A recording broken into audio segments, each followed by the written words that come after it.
back here.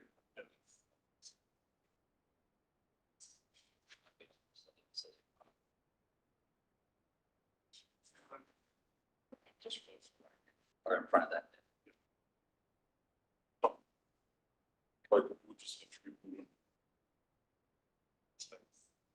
Yeah. Just if it's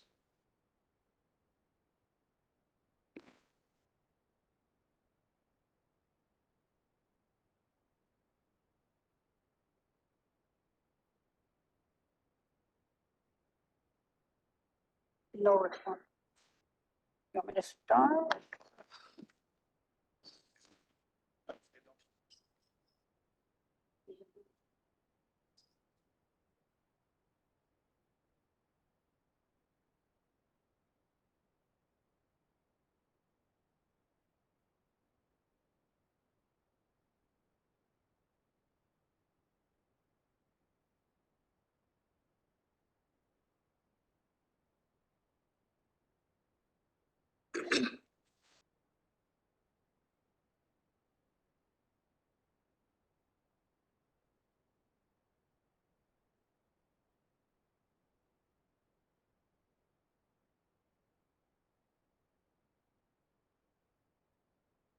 Notice of a public meeting of the Planning and Zoning Commission of the City of Brownsville pursuant to Chapter 551, Title 5 of the Texas Government Code, the Texas Open Meetings Act. Notice is hereby given that the Planning and Zoning Commission of the City of Brownsville, Texas has scheduled a regular meeting on Thursday, September 5th, 2024 at 5:33 p.m.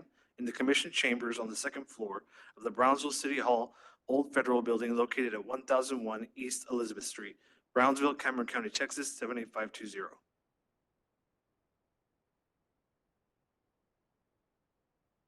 We'll go forward with the Pledge of Allegiance. You'll stand.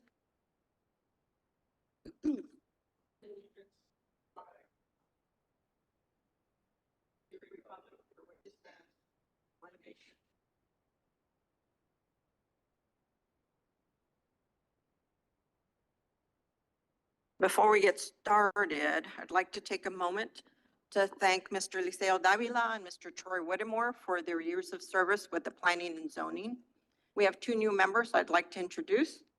To my right, to my far right is Dr. Daniel Elkin, and then next to him is Amalia Benson. Welcome.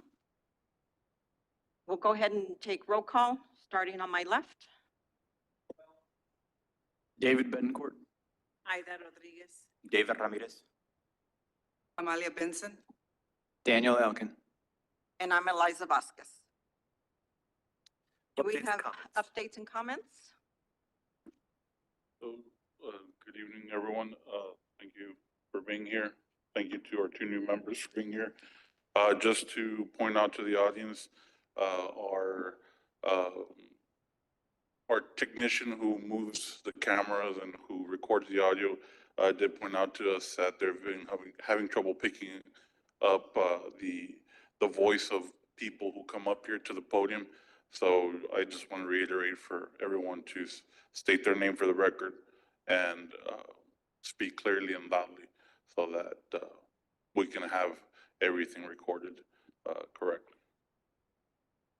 As for updates and comments for each section, especially the items for individual consideration and consent agenda items, just to provide a little bit of background to our two new members, we do read those items together in one single motion. And just for additional background, the items for individual consideration, which are subdivision waivers, those are basically items that property owners requested to not have to go under the review of the city and only go through the Cameron County because they're not even within city limits. They're in the ETJ. So because they're not part of the city and because they're going to be building under the standards of the county, we allow them to submit a subdivision waiver so that they can have to go through only one review and not through two entities. For the consent agenda items, Those are the subdivisions that we currently have that are ready for approval or are on the verge of approval. Or in other words, completion. They've been submitted to the city, they've been reviewed. Some of them may have a couple of red lines left for review. However, to be developer friendly and to not have them wait another month to come to the Planning and Zoning Commission, we will be presenting them tonight as complete items or subject to completion of red lines. So, Julio? Items for individual consideration. Consideration and action to grant a subdivision waiver for Ranchito La Minita subdivision, San Felipe Estates subdivision, La Chata subdivision, and Three Tesoros Estates subdivision, all located in the extraterritorial jurisdiction of the city of Brownsville from the municipal plating process and solely proceeding with Cameron County jurisdiction. So staff does recommend issuing a subdivision waiver for these subdivisions. Martin, can you tell us more or less where these are located?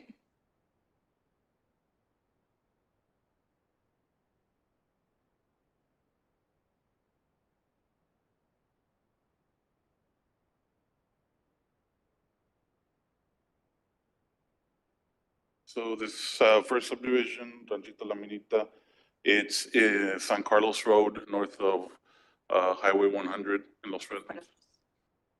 This one, San Felipe Estates, also on San Carlos Road, north of Highway 100.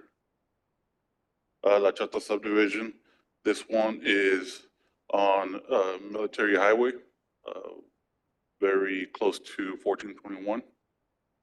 And Three Tesoros Estates subdivision, that one is on George Science Road, off of South Most Road.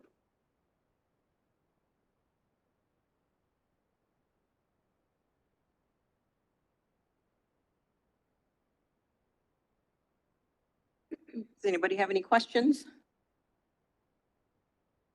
I'll go ahead and entertain a motion. So move. So move upon a staff's recommendation, please. Second. We have a first and a second. All those in favor? Aye. All those opposed? Ayes have it, motion carries. Consent agenda items. Consideration and action, Summer Lake subdivision, section 4, preliminary plat. Twin Oaks Estates subdivision, preliminary plat. Santander Commercial Subdivision Phase 2, final plat. So as I mentioned, these subdivisions are all are complete or on the verge of being 100% completed by the developer. Staff does find them or approves them subject to the completion of red lines. Where is this Santander? It's on the corner of Morrison Road and Laredo Road. Okay. And just for reference, Twin Oaks is off of Highway 100. It's a property that was recently annexed. It's to the south of Highway 100. It would be west of 803.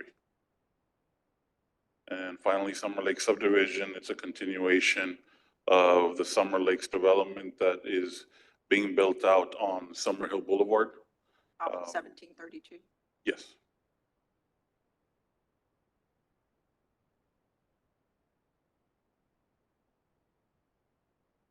Do we need A motion. a motion? Do I have a motion to approve the consent agenda items? Make a motion to approve. I second. We have a first and a second motion. All those in favor? Aye. Aye. All those opposed? Motion carries. Public hearings, public hearing and action on ordinance number 235-2024-024-S to request a specific use permit in a residential single-family zoning designation to allow a wireless communication facility for El Jardín subdivision, shares 1927, 22.88 acres at a block 145, ABST 2, Cameron County, Texas, located at 4330 East Morrison Road, Brownsville, Texas, 78526.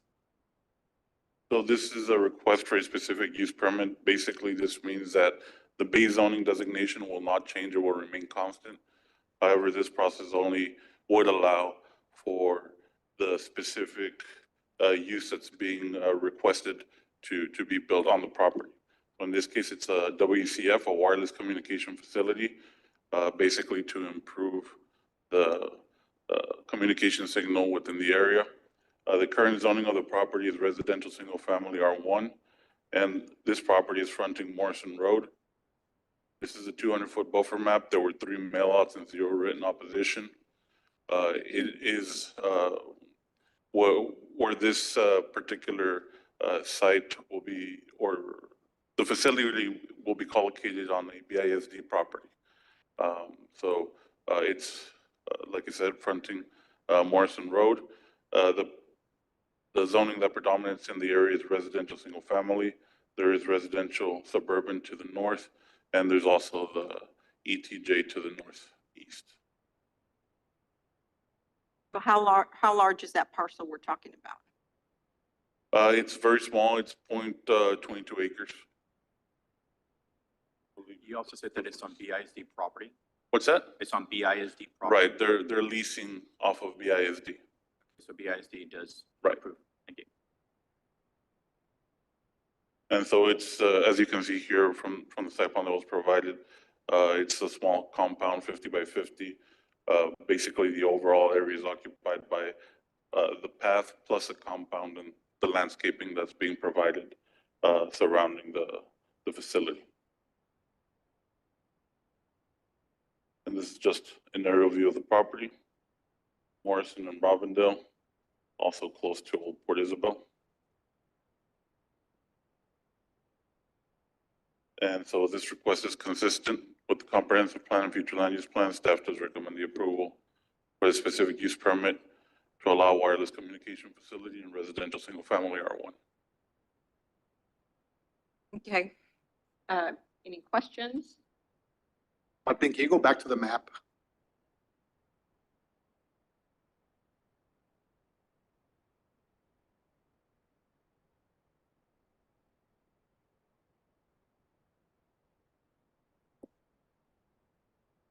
We can open this up to public comment, and I believe the developer's here.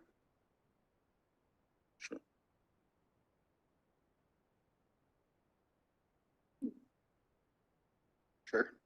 My name is Brendan Cyrus, representing MD7 and Verizon Wireless. And I can go ahead and go through a full presentation if you'd like. Tonight we, as mentioned, are seeking approval for the installation of a telecommunications tower located at 4330 East Morrison Road. So I do want to start by thanking the commissioners for your time tonight to consider this proposal, as well as the time spent on the presentation here. My goal is to just add to that. So one thing that both MD7 and Verizon Wireless pride themselves on is excellent service and commitment to public safety. As we know, emergencies can happen anytime and are unexpected. And the last thing that we need to worry about as a community is any sort of hindrance or delay in reaching the authorities in such an emergency. So with this proposal, with reading through the Brownsville General Plan, a specific quote stuck out to me. One specific objective is that the city of Brownsville strives for diverse providers that provide sufficient and well-maintained telecommunications services capable of meeting current and future consumer demands throughout the community. Strive for a reliable communication system hardened against service interruptions due to natural and man-made disasters that has acceptable sector characteristics, sufficient bandwidth clarity, minimal dropped signal, etc., distributed throughout the community. As we know, in times of emergency, we really need to communicate with each other. And with this installation, all first responders will have access to this Verizon Wireless facility. Verizon Wireless Frontline is a nationwide high-speed wireless broadband network and set of specialized innovative tools, technologies, and features specifically built for public safety. Being the sole provider of this network, Verizon Wireless will be building Frontline on this tower specifically. And as I mentioned, Frontline is beneficial to first responders across the country. So we're talking about career and volunteer first responders, city, state, tribal, federal, urban, suburban, and rural. So think firefighters, think EMS personnel, law enforcement, 911 communicators. They all have direct access to this specialized equipment. Frontline is also available to a community of users who are critical to supporting an emergency response, including nurses, physicians, or utility companies that help clear downed power lines, as well as manage gas leaks. The nearest fire station in Brownsville Fire Department to this location is 2.7 miles away. While Verizon Wireless has an existing facility nearby, it's roughly 1.2 miles from the station. This facility, in conjunction with the existing site, will just expand and strengthen that bridge, really benefiting the school and the businesses nearby. So if we look at the photo simulations, we can see what the site currently looks like, as well as what the site will look like. So that's going to be pages 3 and 4 in your presentation. The facility and its ancillary equipment is located 50 feet from the front yard line. Therefore, the site will abide by specific section 338-34G1. I also want to mention that we are proposing planting new shrubbery, so it will abide by section 338-34H2, which states that the fencing shall be landscaped along the perimeter with drought-tolerant plants or shrubbery native to the South Texas region. Our facility will also be located, as mentioned, over 300 feet away from the nearest classroom and over 300 feet away from the nearest residential facility. So per section 338-34C, all wireless facilities shall be set back 250 feet. Obviously, we abide by that, so that is good to see. In the next few slides, we have coverage maps. So the first sheet is going to be what the site looks like without our facility, and the second sheet is going to be what the site looks like with our facility. Looking at those maps, there are 3 identifying colors: red, yellow, and green. Green indicates the open areas where Verizon has not quite reached. Yellow indicates where coverage is fair, and red is where the signal is the strongest. So with the approval of this location, Verizon will be able to provide a bridge between 2 existing facilities.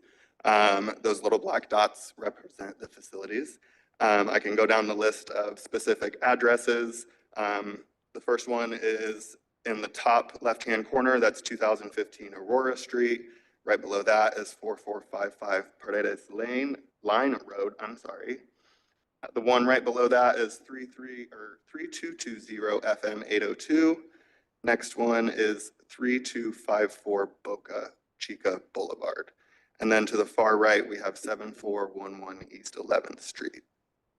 So again, the goal of this facility is just to create a bridge and an area to strengthen the existing communication facilities for the school as well as surrounding businesses. So the general plan and objectives read that Brownsville strives to be a community with quality delivery of infrastructure, utility, transportation, drainage, telecommunications, and level of service in a cost-efficient, reliable, equitable, affordable, and effective manner that provides a foundation for the community's sustainable quality of life and economic development through the 10-year planning horizon. This facility can and will contribute to the ideas and plans of the city of Brownsville. Verizon Wireless has prided itself on excellent coverage provided to Brownsville users. And in our coverage maps, you see areas where coverage could be better. Your approval of this facility will allow Verizon to contribute to that coverage. Thank you for your Thank you. presentation. I can see that BISD facility there will benefit from this, as well as the residents in that area. And I think we have some new subdivisions coming up close by, right? I think my only question is, how far is that tower away from those power lines? I would definitely have to go back to confirm, but that's information that I could get to you guys, if that's a concern. Is that normal for them to be that close to power lines? Typically, they are going to be close to power lines. There's ways to manage that. So there's information that I can get to you if, that's continued concern. That's fine. Does anybody have any questions? Yes, ma'am. Do you have any support letters from emergency management entities? From which management entities? I'm Emergency sorry. management entities, you talk about, public safety, first responders. Do you have any support letters from them for this project? So we have not conducted any outside outreach to those first responders, but we would be happy to. Typically, it's just a resource that first responders are aware of. It's just a connection that they are able to have with people in that area now.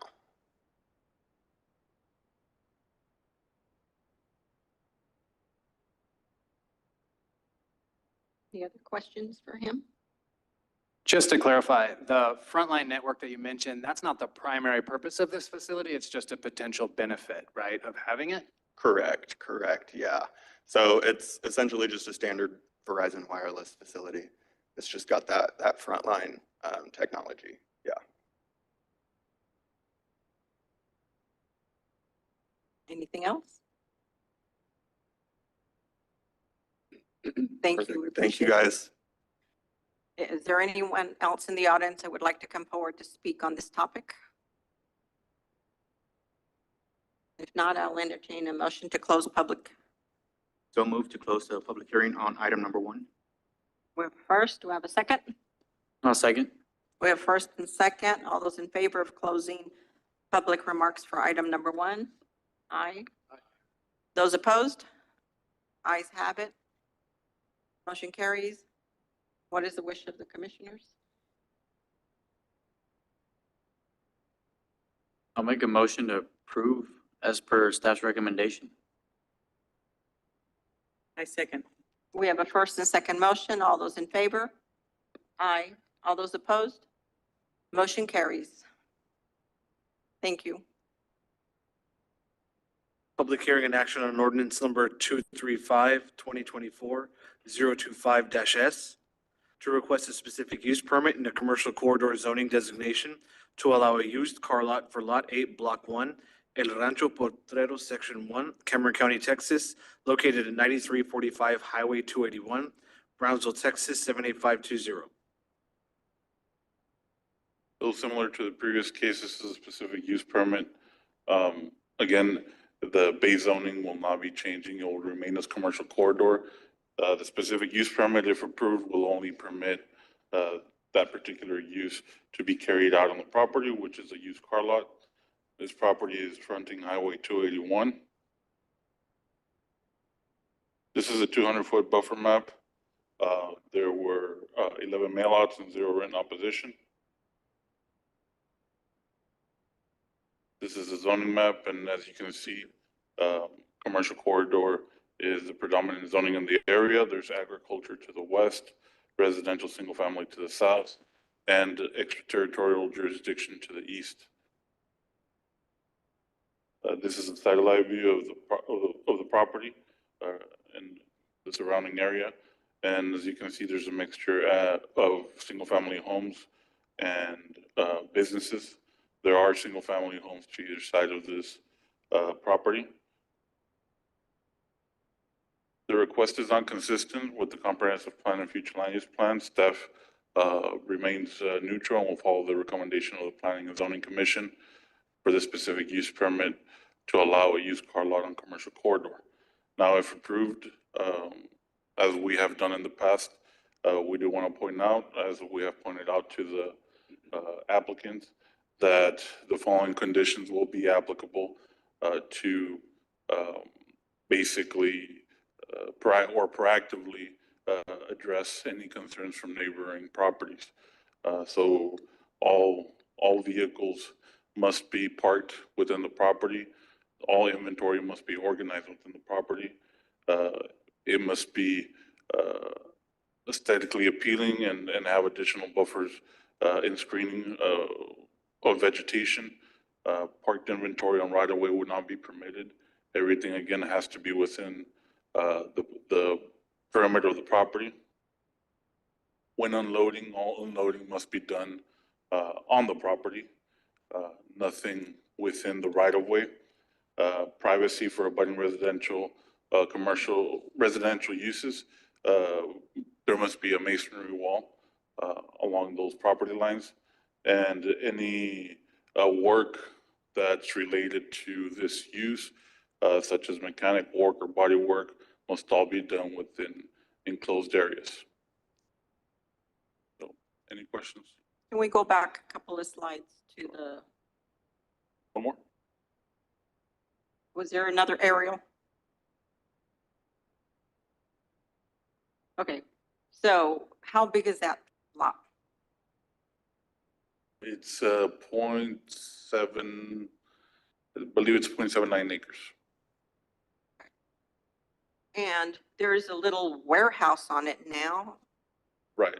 So Weren't they selling ATVs or something out just to there? provide some background, there is an existing warehouse. There is a single-family home on the property. In the past, this property was used as a primary residence of the owner. And at the same time, it was used as a business. It has been a mechanic shop. It has been a retail store for ATVs. I believe it has even been at one point or another mechanical shop for diesel trucks. So there has been auto-related uses. However, I believe there's never been Used car a lot. used car lot on the property. So what is it presently? Right now, it's vacant. It's just the residence. So, They're just, I believe the property owner is renting out to someone who is interested in establishing their business there to take advantage of the warehouse and the existing concrete pad that they have, that's where they will be placing their inventory. so the house that's behind it, is that the property owner's home? Yes, And he's willing to lease this? yes, They're continue leasing it, but now for right. used car lot. So where will the masonry fence be located on this property if the owner, the only, that I see ingress and egress to the house is through That driveway. the driveway, through the business? Can you repeat the last The portion? masonry wall, where will that be located if the house, the ingress and egress is through the leasing property? Right, so both uses are on the same property. It's not like they're gonna fence off the western pseudo property line of the business. The ingress and egress is gonna remain. The masonry wall would apply along the property lines that abut single-family homes, which would be to the north and the south. South.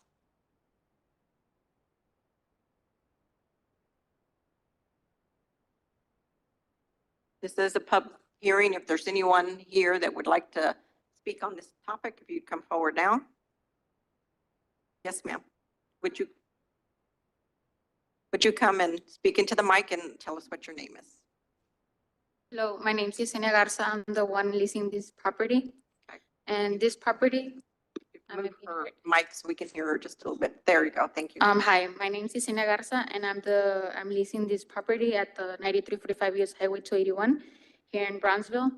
So the owners, they live in the back part and they used to have a used car lot there like 2 years ago called Lambarria Auto Sales. And then they rented this place for ATVs and mechanic shops. So it has a warehouse with 3 garages, right? And where mechanic shops could be done inside. It has an office space. It has space for trailers or parking or vehicles in display to be shown and with enough space available. And it complies with the DMV in regards to the office space, the parking, the location. We're just trying to, get the specific use permit to continue with our process. Thank you. I think our biggest concern is that the neighbors' privacy is the- honored and that there is no unloading and loading of vehicles in the street. The property is, big enough for a trailer to go in and unload vehicles. Do we have any questions? So you'll be doing, maintenance work here in this warehouse? No. We're not doing maintenance work, but I noticed on the Excel, PowerPoint that it mentioned that, it needed to have, office, mechanic shop enclosed location. I'm just, letting you guys know that there is in the future, if there might be, a mechanic, what's the Repair, word? mechanical repair. Sorry, I'm so nervous right now. It's okay. So there is a place inside, to conduct a mechanic repair service in an enclosed, location. But that's not in your plan, it's just to sell? Yeah, just to sell vehicles. Thank you. Any other questions? How long ago was that a car lot? I couldn't hear you, sir. How long ago was it a car lot? before? 2 years ago. The owner, he lives in the back part, right? And he had a used car dealer, How many cars fit in there, más o menos? 35. You plan to have it all full? No, not, So the idea is to have cars there for now, but you're not gonna use that warehouse for anything? Right? I mean, we could store vehicles inside, like for bad weather maybe. Because it's just like an open, parking space inside the warehouse. Because I believe they used to have a tire shop inside. But it's just a look, it's just like the building itself, because there's nothing mounted for the tire shop no more. And the trailer that unloads vehicles, can that go in, has to reverse out, or does there a U-turn? Does it have enough room to? Reverse. Or a 5 trailer, could make itself go in and reverse, but not if the complete 10 car hauler. Martin, is there any regulations with fire? Out? A trailer going in and out? Because I know that I've dealt with this before, and International Fire Code asks for the, EMS to, A sufficient turnaround. Right. So unless they're doing major modifications to the property, it won't trigger the site review process. So it's not gonna go through fire. Martin, real quick, 2 years ago, there was a used car lot, so don't they already have a specific use permit for that property? They probably were operating as a used car lot, but there's no certificate of occupancy. They were operating illegally. So yes, there was a used car lot for a mechanic shop. As an accessory used to the mechanic shop, they were selling vehicles out of the property.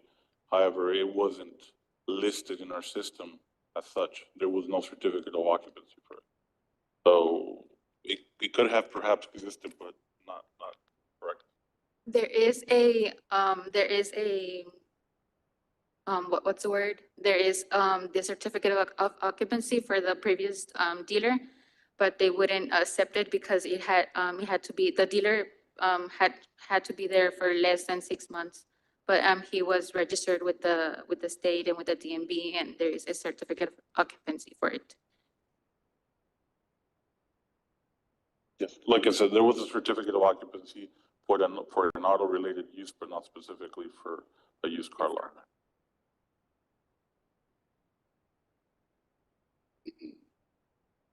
If there are no other questions, I'll entertain a motion to close public hearing.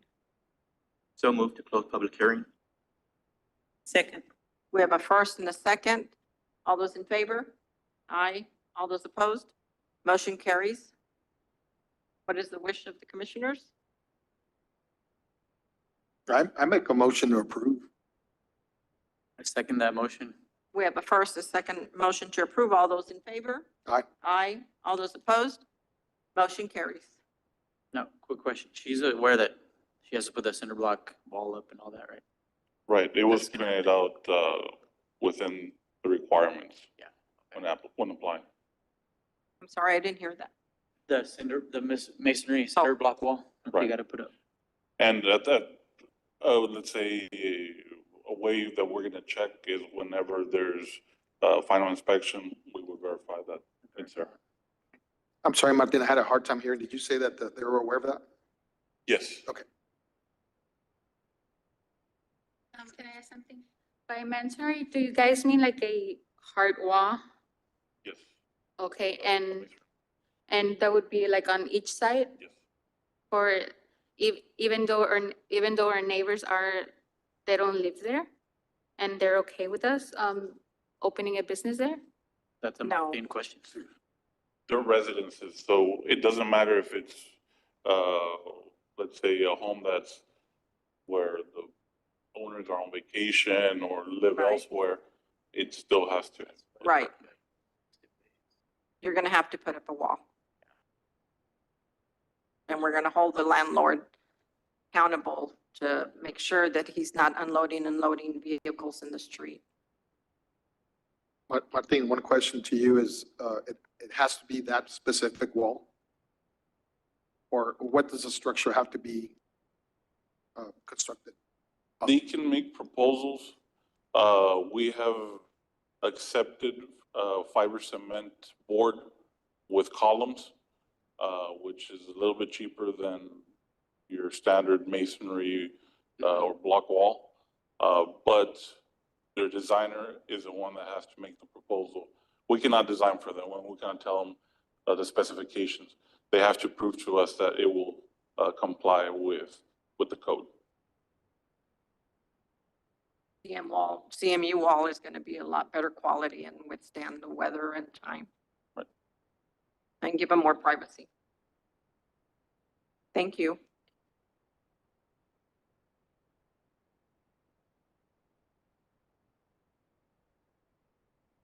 Public hearing and action on ordinance number 235-2024-0266-S to request a specific use permit in a residential estate zoning designation to allow a battery storage facility for 3.435 acres out of Block 13, Emilia Subdivision, Share 12, Espiritu Santo Grant, Cameron County, Texas, located at 6505 Emilia Lane, Brownsville, Texas, 78575. So, we did have a request from the applicant if they could set up some boards. We will allow them to do so if you want to, while we present our portion. Sure. So this request, again, is a specific use permit. The current zoning is residential estate. The proposed use is a battery storage facility, and this property is fronting Emilia Lane, directly behind the sports park, here in the city of Brownsville. Just to provide some additional information, this particular use, battery storage facility, is considered industrial. And within the code, it states that it must be zoned as at least light industrial to be permitted. However, because this entire area is zoned residential, because the sports park is zoned residential and commercial, and because there's, the primary use in the area is a park and residences, we decided to run this as a specific use permit so that the base zoning doesn't change. In the event that the use were approved and, or if it were to cease to exist, it wouldn't be, the property wouldn't be left with the light industrial zoning and potentially bring in another use that could create a bigger nuisance. Right. So this is a 200-foot buffer map. There were 5 mailouts. We did not receive any opposition. This is a zoning map. There's residential estate to the east, to the west, residential transition to the south, and regional center to the north. Let me ask a quick question. When you send out those mailouts, where are you getting those addresses from? Is it from the Cameron Appraisal District records? That is correct. So this is a satellite view of the property. And so this request, given what we mentioned, that the area is primarily residential and because there are single-family homes surrounding this particular property, staff recommends the denial to grant the specific use permit. So the sports park is on the north side and you have single family on both, on the east and the west. Right. Right. And then there's the Palo Alto Grove development on Old Alice, Idea Public School. and so Right. forth. There's a potential, I think, like right in front of it, like for subdividing as well, right? If that's all residential. I know Correct. a lot of that- There has been inquiries on the property directly to the south of Amelia about subdividing. There's nothing concrete yet, but the interest is there. Also, the city has explored the option of selling portions of the sports park to make it residential, multifamily, and even commercial. So we're taking all of that into consideration. I'll open up this item for public remarks. Good evening. My name is Chris Rose. I'm the manager of development at Agreco. My name is Doyle Courtney. I work for the civil engineering firm Kimley Horn. And we're here seeking approval for the special use permit at 6405 Amelia Lane.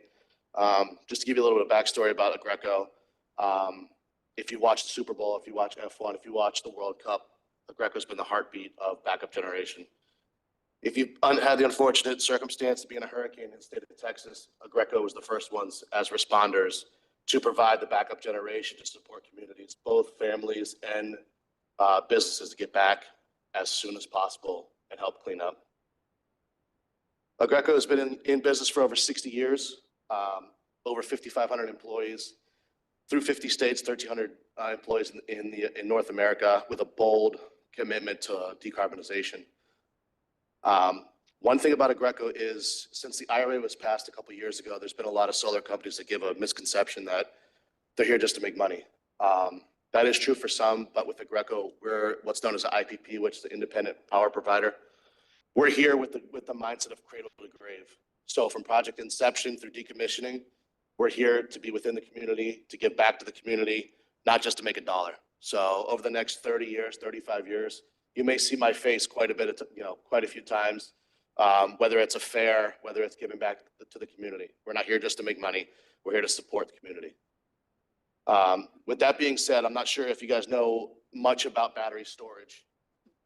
In the city of Brownsville, it's an average of 29 kilowatts per hour per family, per household. If you take our project, 9.9 megawatts on a 2-hour disbursement, we have enough power to energize 683 homes. You guys talk about all these subdivisions that are coming to the city. You talk about how much hotter it's getting in the state of Texas. How do you think the grid is going to hold up? It's not going to hold up. You're going to have brownouts. That's what we're here to do. We're here to support the grid. We're here to support communities. We're not getting any smaller. Subdivisions are growing. People are growing. You have to find a way to at least support the grid. And that's what we plan on doing. I'm going to pass it over to Doyle to speak about our layout and more of the architectural side. Thank you. As you can see by the boards there, I know that they said that this was 3.43 acres. We're only going to be developing around approximately over half an acre. That's all that would be developed. The site plan, as you can see as well, up there with the rendering, it's a CMU wall that would surround the west, the north, or the west, the south, and the east side. So the wall would pretty much, those are views as if you were driving down Amelia Lane, how you would view that.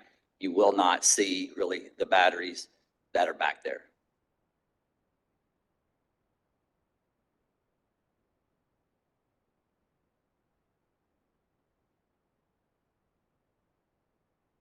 I understand the request to deny this. Believe me, I get it. There's a big misconception across battery storage. I know there's a big misconception across solar.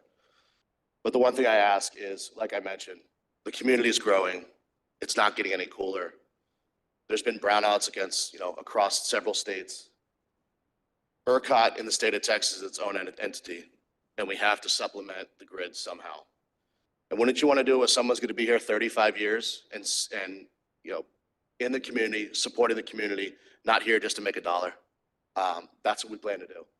We have 13 of these projects across the state of Texas and South Texas, Corpus Christi, Fort Lavaca, Harlingen. We're not here just to get in and get out. Like I said, you'll see my face quite often. I want to touch on just a couple things with our energy storage system. With these 9.9 megawatt project, with our 9.9 megawatt battery storage, it enhances grid stability, like I mentioned. It supports renewable energy integration, and it manages the peak load. When I mention peak load, just think of it this way. Once we're done with this public hearing, everyone goes home, turns your AC on, turns your lights on. That's a major peak load. A lot of people do it between 5 and 6 o'clock. The battery storage project will essentially store the energy until everyone gets home, major peak demand. That's when it kicks on.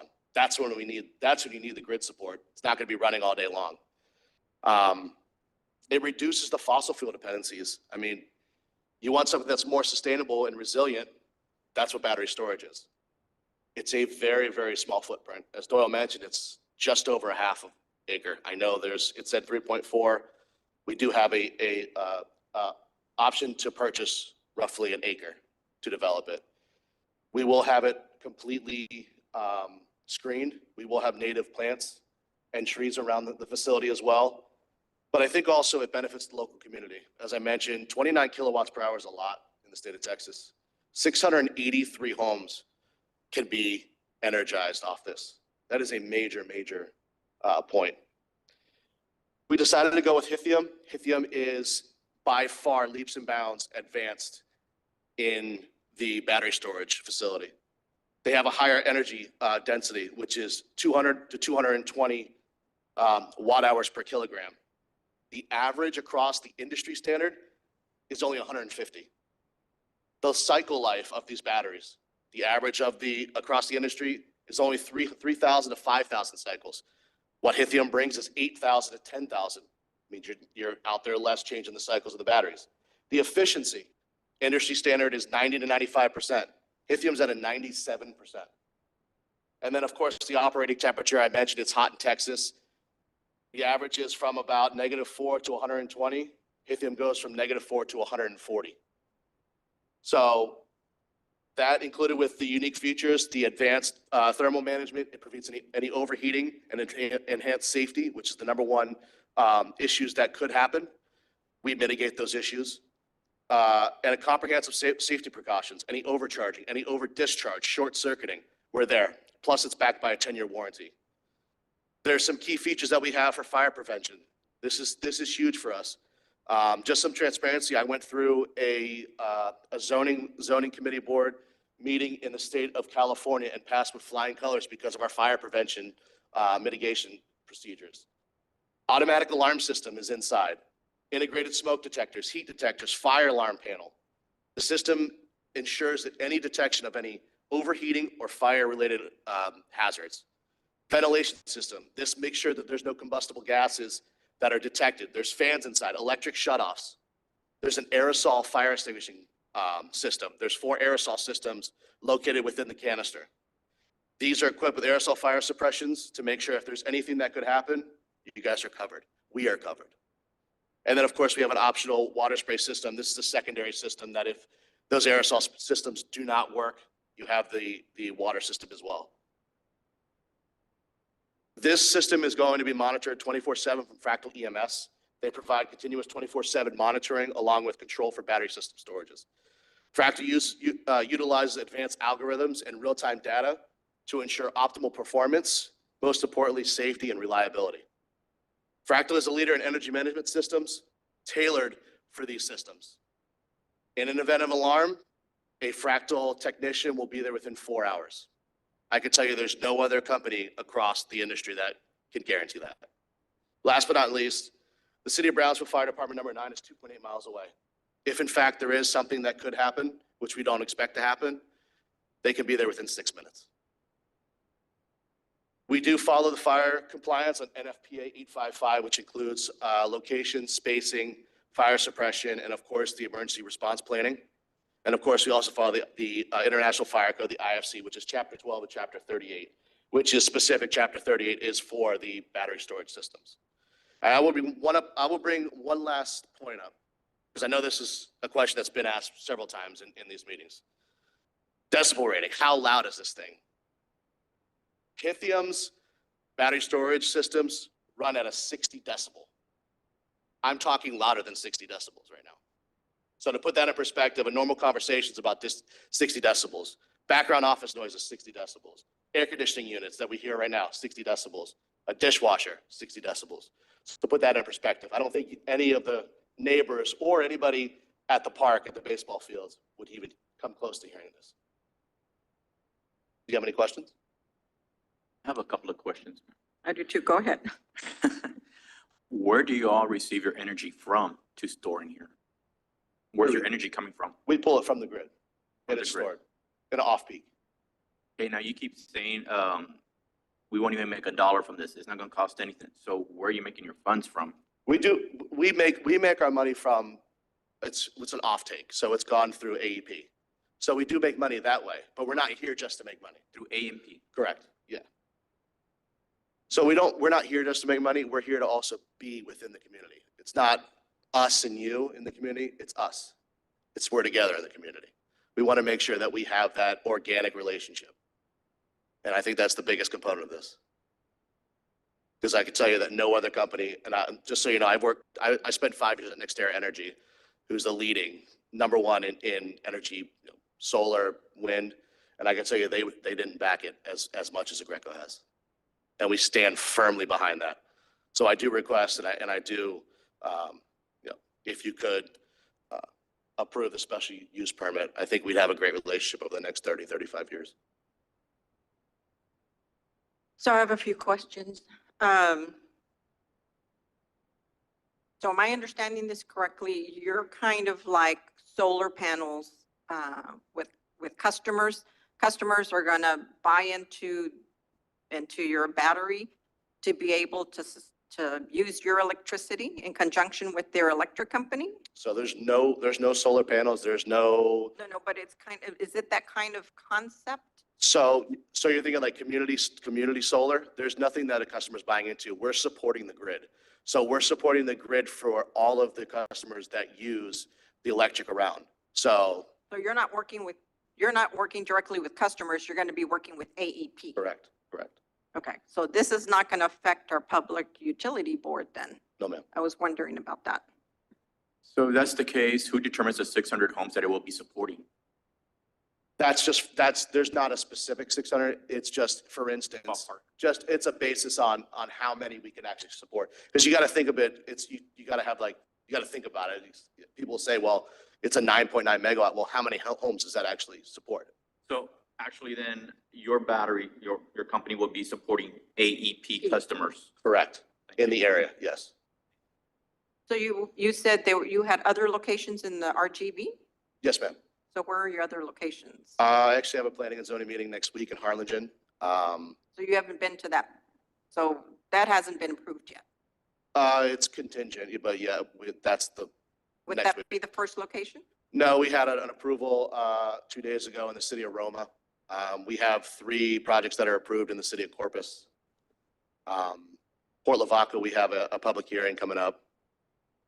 So we have 4 projects that have been approved currently. What is the life of these batteries? So typically it's 8,000 to 10,000 charges. So, and there's a 10-year warranty. So they're 15 years typically. And what is the plan for disposal? Disposal, we recycle everything. We go through a stewardship plan with Sun King, who disposes anything that could be anything related to solar components for recycling. So at the end of the 15-year period, are you going to abandon this site or you're going to replace with new battery? No, we're obligated to be here for at least 30 years. So what we would do is we would go in and either replace the batteries inside, or essentially we're probably going to replace them, to be honest with you, for optimization. Okay. How hazardous are these batteries? I have a concern that there's a residence on each side of. No, I this completely property. understand that.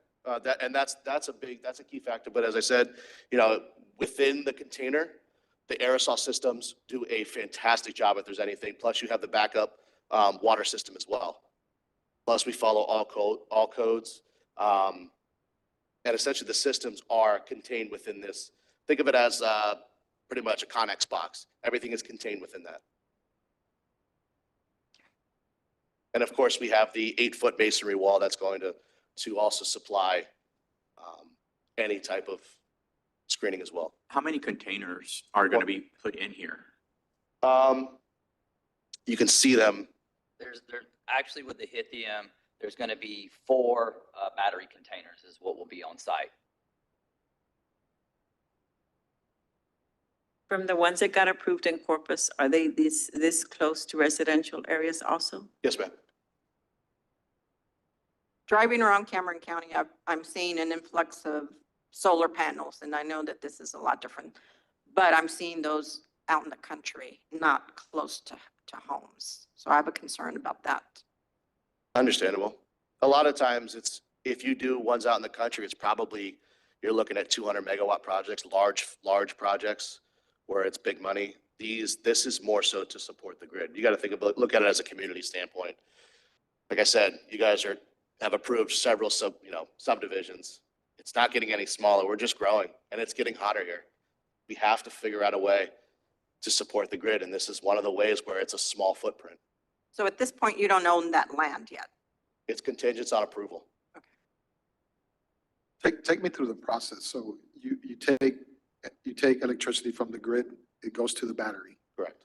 and then what happens after that? It's stored until there's a large peak time. So essentially, when everyone comes home, there's a large peak time, usually between 5 to 7 p.m. Everyone gets off work, starts cooking, turns ACs on. A lot of people are at work during the day. So from 8 a.m. till 3:30 p.m., it's stored energy. And then once the peak time comes up, that's when it supplements to the grid. And what is that? You said it was specifically for AEP customers? Correct. That whole power system is AEP. And it's for a 2-hour disbursement. So what? 2-hour disbursement. And what does that do to the AEP customer as far as their bill? Nothing. It does nothing. It does nothing. All No, it this does is only to support the AEP system. So there's no brownouts. Oh. There's a heavy load that comes on between 5 and 7 where it puts a lot of strain on the grid. Yeah, I've noticed that they're the ones that go down every time we have an issue down in the valley. They're the first ones who send out press releases that And this is the reason why. thousands of customers are without light or whatever it is. The other peak time is early in the morning when people are getting dressed for school and work. And in your opinion, why aren't other municipal utility entities doing the same thing? This is a new technology. Say it again? This is a newer technology. This battery storage really came into effect roughly about 2 years ago. And the problem is a lot of these other solar companies that come in promising things, once they commission the project and it's online, they sell the project. So you could be working with me for a year until the project's completed, and all of a sudden you call me just to check up on me and I'm gone. We are committed to being here for 30 years. That's the difference between a Greco and the difference between a NextEra Energy. To grow that relationship with the community. One of the issues during that winter storm we had several years back, 21. Yuri? Some of the issues was that our windmills were producing, but everything was going to the grid, but the grid wasn't storing it. Right. So we're losing all that. Yeah. So I'm just wondering how come why don't somebody build these batteries around, those areas to be able to store it? So they call those cows. It's the weird term that solar companies, they call them cows, and they really haven't started that yet. You have to go back through and you have to release those lands too. So it's a big task to go ahead and get these battery storage projects. And again, it's a newer type of technology where some of these larger companies would rather put 200 megawatt projects and take 1,000 acres of prime ag land and build solar panels than do what's right for the grid. That's the the beast of the industry, unfortunately, This is for AEP customers in Brownsville only or the Valley? just for the community here. How many households is that? It would be roughly let's just say 700 700? customers. Yes, sir. So how far does that radius go? That's, once it goes in the lines, I have no, as far as infrastructure, I can't tell you if that's, Let me ask you this, why pick that location? Do you have a backup location? we do not have a backup location. And speaking of location, you all are getting here, 3.4 acres, but you said you're only gonna use about half acre. What's gonna happen to the rest? We're gonna have to replat. If we do get an approval here, we will have to go through the replat process. Replant Replat, or replat? yes, sir. So if we do approve, then the only half acre is gonna be used just for that, but the rest of the acreage will be Zone back to what it was, as Okay. residential. Yes, sir. back to residential. Yes, sir. So you're only purchasing, are you purchasing the 3.4 acres? No, Or ma'am, just what you're gonna replat? correct. Just to talk about that location again. I think I might have heard this, but I'm sorry, I can't hear my left ear. Why did you pick that location specifically? We have a land team that we have a joint venture with. They're called MSR, who reached out to Lloyd Fallen, who is the landowner. We established a relationship with Mr. Fallen, and we decided that that would be in our best interest, just due to logistics of the grid, the substation. It was just a prime area for us. How far is the substation from there? Sir? You can see, come up here. and point to- Sure. On the aerial? Leave the substation. I didn't realize AEP had a substation out there. See, there's already this, which is the substation.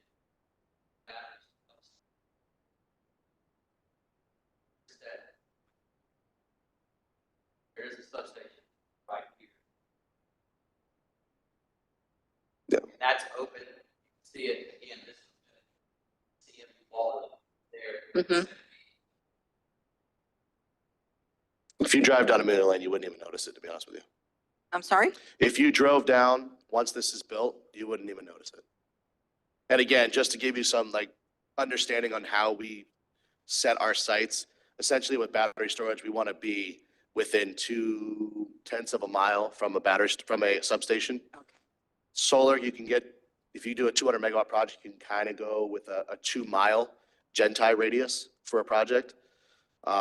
But for projects like this, we like to be close to substations.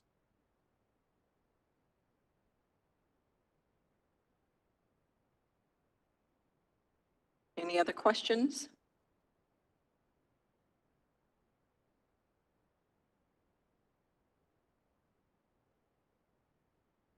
I'll entertain a motion to close public hearing. We have a first, we have a second. I second. We have a first and second to close public hearing. All those in favor? Aye. Aye. All those opposed? Motion carries. Thank you. Well, commissioners?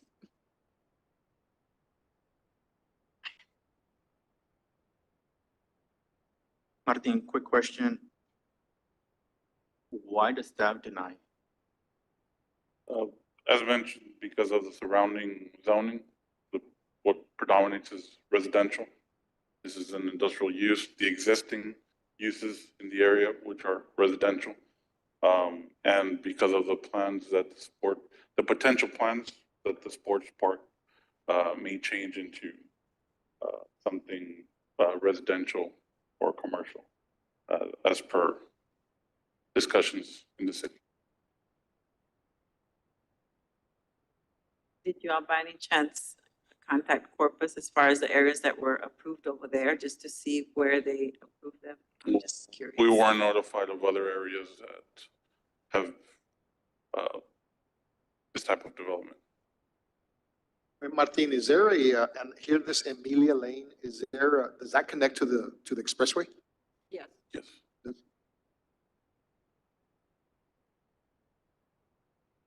It's a small paved road, unmarked paved road now. Right, it's about a 30-foot cross-section, no curb, no gutter. So when was that AEP substation, put into place or approved or, We don't have that information. no? Oh, I don't remember an AEP substation there. or did I? So I- that is an AEP substation. We know it's a substation, we don't know Who who, owns it? right. Martin, did you mention something about future plans about the sports park? Right. What did you say? That there has been discussions about turning the sports park into multifamily or single family or even commercial or a mixed-use development. They're talking about selling parcels Areas of it, right? Okay. Parcel. within the sports park. Within the sports park? Right. And that property, I was on BCIC a long time ago, but that was, as you go into the sports park, is that the property on the left side and behind it? Is that correct? Or is it all over it? Well, so this picture is basically, the top of the picture would be your north. If you're driving along Sports Park Boulevard, it would be the property on your right-hand side, almost hitting Old Dallas Road, Where they park for big events? or where they park for events, close to where the dome is, Yeah. the structure that looks like a dome.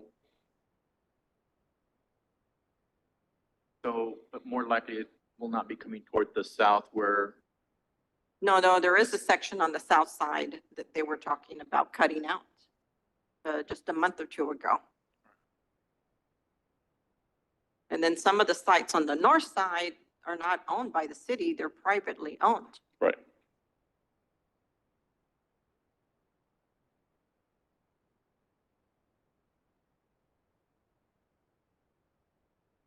This is a lot to take in. And we want to do what's right for our community. what concerns me is the, well, not really a big concern, but they're only gonna be taking half an acre of that site. But when you compare it to the, power grid over here, this, what do you call it, substation, that's huge compared to what they're gonna be using. So I don't see how them going up is gonna affect the, sports part with the substation that's that huge right next to it. I don't see how it's going to affect it since they're up against Emilia and it's only half an acre compared to several acres over here where the substation's at. I don't see it. Do you understand what I'm saying? Right. But what's the question? How y'all can deny this if the substation's right there, right next to the sports park, and they're using just half an acre right next to Emilia's away from the sports park, knowing that there's other residents next to them. So how can that be a big denial? I mean, I'm just My trying to figure out. question is, I don't understand how hazardous these batteries are. I mean, I know that they have systems in place, emergency systems in place. Right, and we don't have an expert on the subject matter on staff, or nor do we have, let's say, a study to say, yes, they're hazardous, or no, they're not. And- Therefore, we can't. And how does that compare to the substation? What hazards are there? Again, we wouldn't have, we don't But- have anyone. I think Mr. Rose wants to speak. You would have to open the public hearing. Oh, yeah. I'm sorry. Motion to open a public hearing A second. first. Oh, I make a motion to open public hearing. Second. All those in favor? Aye. Aye. All those opposed? Motion carries. Thank you all. I think one thing that we can do on our end is a commitment to the fire station, the fire departments to have a fire response plan if in fact there is, to kind of mitigate if there's any questions, if something were to happen. I think we can come together. We did this in the county, Kings County in California, where we sat down and had a pretty extensive fire plan, if you will, if something were to happen, and we'll commit to that as well.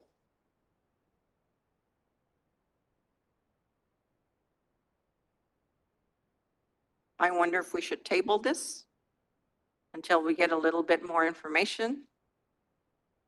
That's what I was thinking too. My only issue, And by no means this, I fly in from South Florida, so it's a little difficult for me to get here. And by all means, you can shoot any questions that you have. I've been in this industry for almost 10 years, so please feel free to shoot any questions, We can also have you back by Zoom. whatever's easiest as well. If that were the case. Any suggestions? But it would be pending what? Clarification of what? Emergency response? Madam What Chair, about- do we have, some reservations? The commissioners have reservations to be able to merit tabling the item? Y'all tell me. Do the commissioners have reservations where they would feel comfortable tabling the item? Are you ready to vote? I'm not, there's no I'm not trying to push it at all. I'm trying to figure out if I have any myself. I'm thinking it, I mean, the main thing is the safety concern, but is it more of a safety concern than what's already there? That's, I I mean, don't because know. the other station is a lot bigger. And I think that poses more of a danger to the community than what they're building on half an acre. So that's, I mean, so I'm just, yeah. I personally don't understand the difference. Right. So our choices are to vote on it today? Or we table it to chew on it a little bit? You tell me what you want to do? Martin, if to move this item forward, what will the city require from them? Moving Can't forward, require anything from them right now. It's basically your decision whether you want to move it forward or not. because we're taking staff's recommendation, okay, into consideration here, but we also understand their point of view, and we understand what's happening. It's not really a big safety, but what would satisfy the city at this time for them going forward, besides it being in a residential area? Well, in this case, we're just being conservative based on internal discussions that we've had with the GBIG city manager's office about the future of the sports park.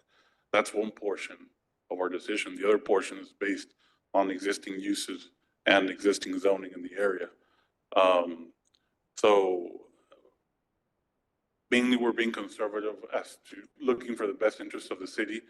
We're not at liberty to disclose what's going to be done with the sports park. We won't discuss it here, but that's mainly our reason behind it. Now, you can either table it and wait for, let's say, the fire plan, if that satisfies your concerns, or you can approve it and move forward to city commission. And at city commission, where other departments are present, like the fire department, city engineering, they'll have, the city commission has, let's say, a little bit more authority to say, you know what, I don't know, and this is just hypothetical, I'm not saying it's gonna happen, but perhaps a traffic impact analysis or a fire plan or whatever it may be. But that would be another option. So the specific use permit is only going to be for that half acre? Well, Or is it going to be for the whole 3.4 acres? well, it's based on what they submitted as a survey. The survey showed the entire property. So that's what we put, the entire property with a specific use permit. Now, if they're only gonna use that half an acre, that's fine. Because it's not like we're changing the base zoning of the property. It's not like you can come in and put another commercial use on the remainder of it. The base zoning is gonna stay the same. Martin, did you say that your concern was, or the denial was based on conversations about future use of the sports park? Right. Okay. And because of zoning. Yeah. The existing zoning and the existing uses. Madam Chair, the only thing I can say about the sports park, and this is, again, again, I was on BCIC, I was chairman of BCIC for several years, is that over time in discussion, there was always a dispute about who actually owned the sports park, the city of Brownsville or BCIC. And so I know that was happening then, but looking back, and we did an audit, since the creation of the 4B, the sports park right now, phase one's not even complete. And that was back in 2001, 2002, whenever this was approved. And so I don't know what future plans they have out there. I know they have Sean is there now. They have a new parks director who I quickly became a big fan of Sean because of his experience. But I don't know what they're going to do with that property. They had high hopes for it, and I don't think it's gone, the way they wanted to. So I'm not, but I haven't been in those discussions, Martin. I don't know what the future plans are. But I'm not concerned about the future of the sports park right now. So tell me again, at the end of 35 years, what you're going to do with that property? We would decommission, which means we would take everything up from the parcel on our own and recycle all the parts. Madam Chair, whatever the wishes of the commission are, maybe we can send a letter to the commission with our concerns. Maybe that would help, Martin. I don't know if we've done that in the past, but if there are concerns that we have, put them on paper, send it to them saying, this is what we're thinking. Maybe that would help. I'll have that emergency response plan in that meeting. Okay, that would help. And I would feel a lot more comfortable if it was just that, your parcel that had a special permit, not the whole 3.4 acres. Yeah, the survey was a preliminary survey because my initial meeting was to go through the special use permit, get the approval so we're not accruing costs from the city engineer, and then go through the replat process. So once we resubmit with the right survey, you'll see that it's the smaller portion. With no future plans to use the rest? No future plans, no. No, because No possibility. you're only buying the little half acre, Correct. right? They're not buying the whole tract. I mean, best case scenario, it stays residential and no one ever develops on that. Pretty much kind of block everyone out for there. So it stays residential.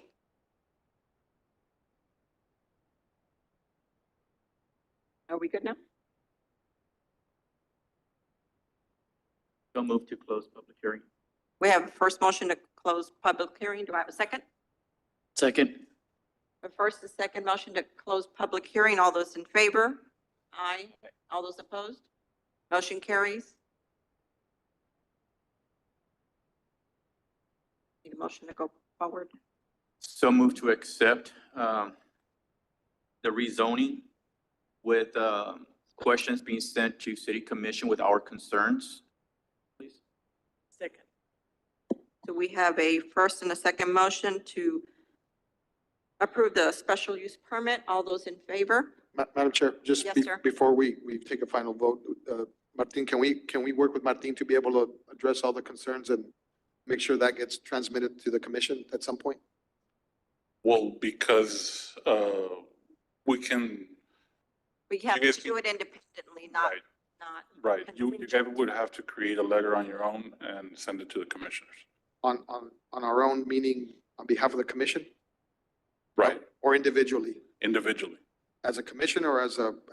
as a commission. Can't we put it together as a commission?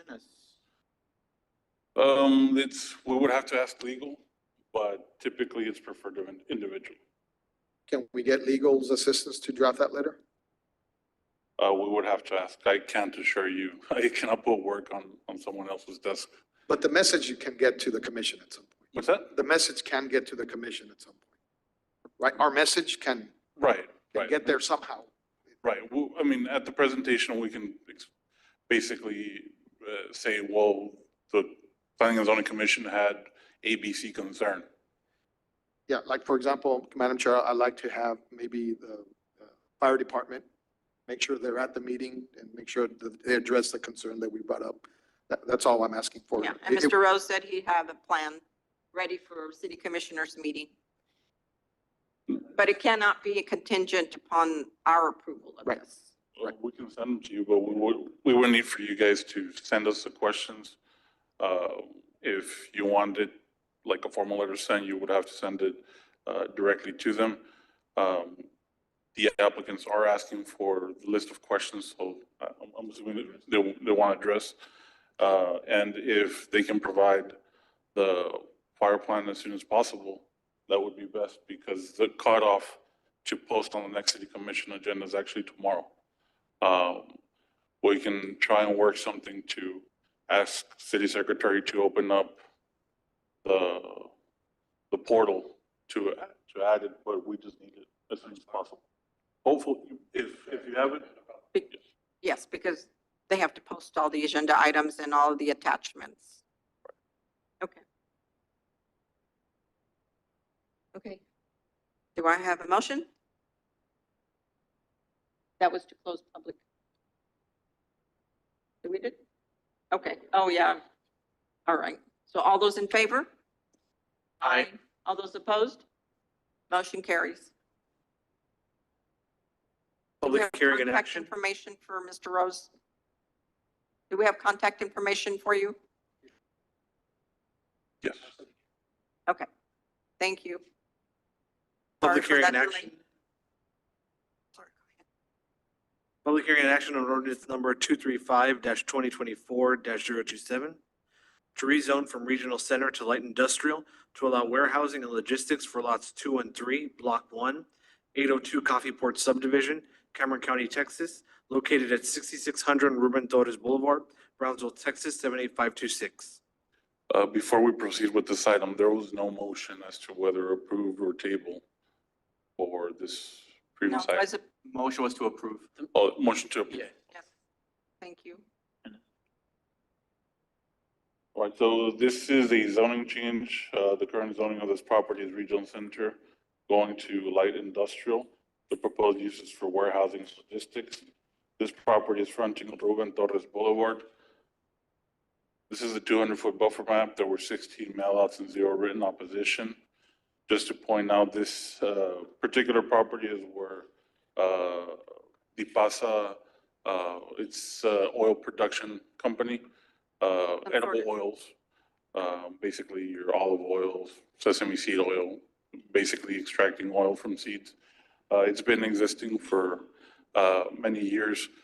For some reason, it has never been zoned industrial, even though it's an industrial use. Now that they're wanting to do an expansion, they want to expand their main building to add some office space. They ran into this situation, and so they're requesting the zoning change. So as mentioned, currently the zone resident, regional center. To the south, there is the extraterritorial jurisdiction. And this is the arrow view. And staff recommends approval to rezone from regional center to light industrial. Then on the corner lot, right? No. So they're only going to expand their offices. Right. This is a public hearing. If there's anyone that would like to speak on this topic, I make a motion to close public hearing. I second. We have a first and a second motion to close public hearing. All those in favor? Aye. Aye. All those opposed? Motion carries. I make a motion to approve as per staff's recommendation. We have a first and second motion to approve item number 4. All those in favor? Aye. All those opposed? Motion carries. I would like to move the election of officers to the end and approve the calendar or review the calendar first, please. Board discussion, consideration and action to adopt the Planning and Zoning Commission's official calendar for October 2024 through September 2025. I believe everybody received a copy. Yeah, so basically as per the ordinance, all planning and zoning commission meetings are the first Thursday of the month. The only one that's different would be in July, given the July 4th holiday. I doubt that anyone would want to be here, or in the event that anyone's traveling out of town. So that one was moved to July 10th. I think January too, no? True. It was also moved. Make a motion to approve. We have a first and a second motion to approve the calendar as is. All those in favor? Aye. Aye. All those opposed? Motion carries. Next is election of officers. We have a position of vice chair and secretary open.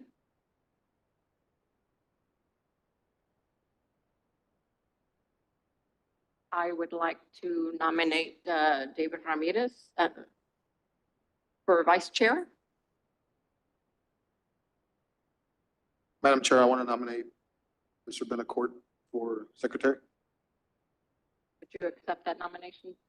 Yes, I accept. Can we just do this in one motion? Sure. So I need a motion to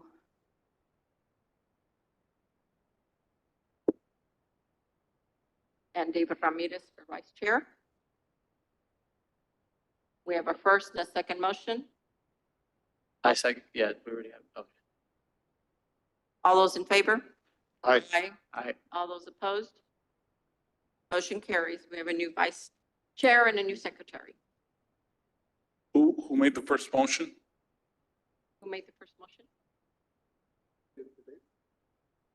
I nominated him, and you nominated David Benacourt. And who made the first motion to accept the nominations? And I, And I the seconded. Are we good like that? Okay.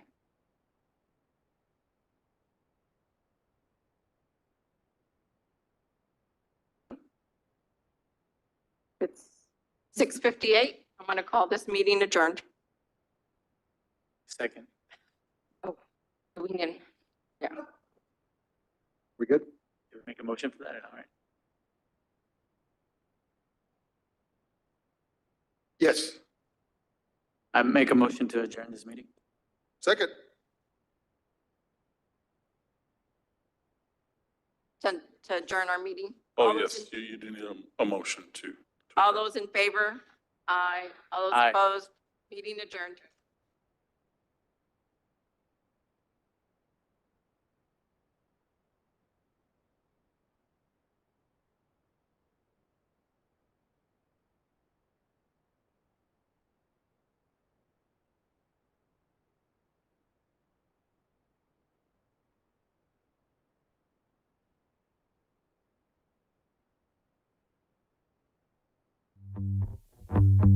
Thank you.